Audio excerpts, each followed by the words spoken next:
Donald Trump thought he could rattle Barack Obama by cutting him off again and again, talking over him with his trademark bluster, waving his hands, and trying to dominate the stage with sheer volume. But as the interruptions piled up once, twice, 3 times, then 6 in total, the tension in the room built like a storm, the audience groaning and commentators exchanging glances as Trump refused to let Obama finish a single sentence. Yet when Obama finally leaned slightly forward, raised his hand with calm authority, and delivered his 7th line without raising his voice, "Yeah, if you truly believed in what you're saying, you wouldn't be so afraid of letting me finish." The studio went silent for a beat before erupting into thunderous applause, leaving Trump visibly shaken, caught off guard, and, for the first time in the exchange, completely speechless. Obama's steady composure in that moment made Trump's repeated interruptions look not strong but insecure, and the contrast was instantly clear to millions watching live. One man relied on chaos, the other on clarity. The clip spread like wildfire across social media, with hashtags like #LetHimFinish and #ObamaOwnTrump dominating feeds, while late-night shows replayed Trump's awkward silence after being called out, framing it as the moment his strategy of disruption collapsed on itself. Analysts praised Obama's line as not just a sharp rebuke but a dismantling of Trump's entire approach, turning his constant interruptions into proof of weakness rather than strength. And viewers hailed it as a masterclass in how to deal with a bully by calmly exposing the insecurity behind the noise. Trump's frustration only grew in the aftermath, as his attempts to spin the exchange as unfair came off as desperate, while Obama, with a single poised sentence, had already owned the narrative, proving once again that composure and precision can strike harder than chaos and volume, leaving Trump's usual dominance in ruins and the nation buzzing about the power of one perfectly timed line.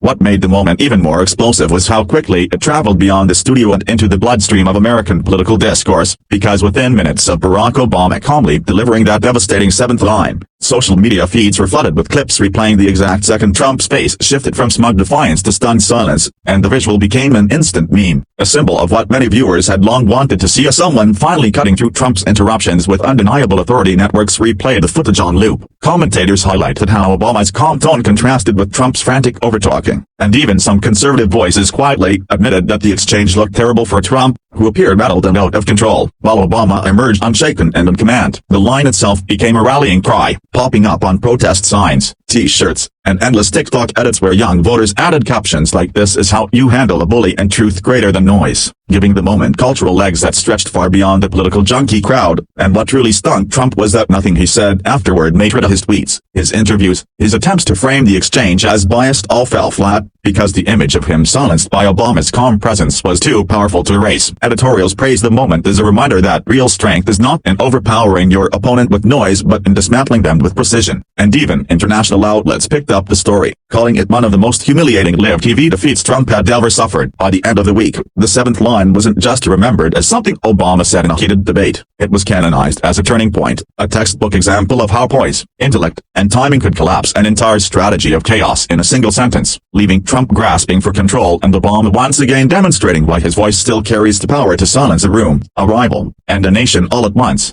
As the days rolled on, the aftershocks of that exchange only grew louder, because what had seemed like just another heated back and forth on live television quickly transformed into a defining cultural moment that people of every age group were dissecting, remixing, and replaying. And while Donald Trump doubled down on his usual tactics, claiming the moderators were biased, accusing Obama of being disrespectful, and flooding his social platform with all caps rants, the damage had already been done, since the only thing that truly stuck in the public memory was the way Obama, with that 7th line, flipped the narrative and exposed Trump's interruptions as desperation rather than dominance. Commentators across mainstream outlets replayed the footage in slow motion, pointing to the exact instant Trump leaned back, searching for words that never came, while younger audiences on TikTok and Instagram turned the silence into viral edits, overlaying it with dramatic music, slow zooms, and captions like "Checkmate" and "The moment the game ended." Political strategists began openly speculating that the clip would haunt Trump far beyond the broadcast itself, because it struck at the heart of his brand of the illusion of unshakable control by showing millions that his greatest weapon, chaos, could be neutralized by calm clarity. Faith leaders even weighed in, praising Obama's composure as a model of restraint and discipline, while late-night comedians gleefully mocked Trump's inability to recover, playing the clip on repeat as their audiences roared with laughter. For Trump, the humiliation deepened as allies tried to spin the moment but failed, since every attempt only reminded people of how visibly outmatched he had been. And for Obama, the victory was effortless, his single line echoing like a mic drop that that resonated across politics, pop culture, and everyday conversations, cementing the moment as one of those rare televised exchanges that not only silenced an opponent but also left an indelible mark on history. What made this clash stand apart from every other fiery moment between the two men was not just the spectacle of Trump's visible frustration but the way Obama's measured patience became the centerpiece of the entire narrative, because while Trump's supporters scrambled to insist he was set up or ambushed, even some of his usual defenders couldn't ignore how small and erratic he looked compared to Obama's calm, surgical delivery, and that perception quickly hardened into a storyline that no amount of spin could erase. Political analysts noted that the seventh line was more than just a clever clapback. It dismantled Trump's entire debate style, which had always depended on creating chaos, interrupting, and overpowering opponents with sheer force, and when Obama refused to play into the noise, instead waiting and striking with one perfectly chosen sentence, he not only silenced Trump but also exposed the fragility of his strategy to the world. Overnight, hashtags like #Obama shuts Trump down and #7th line trended globally, with celebrities, athletes, and even international leaders weighing in, praising Obama's composure as a model of leadership under fire, and memes exploded online showing Trump's stunned face frozen next to captions like "When you realize shouting isn't a strategy." Late-night shows joked that Trump had been fact-checked by silence, while editorial boards framed the moment as a lesson in the difference between noise and substance. The humiliation only deepened as polls suggested undecided viewers were swayed not by policy arguments but by the sheer optics of the exchange. Obama looking steady and confident, Trump looking flustered and exposed. By the end of the week, the seventh line had been immortalized as more than just a viral soundbite. It was a cultural turning point, proof that Trump's chaos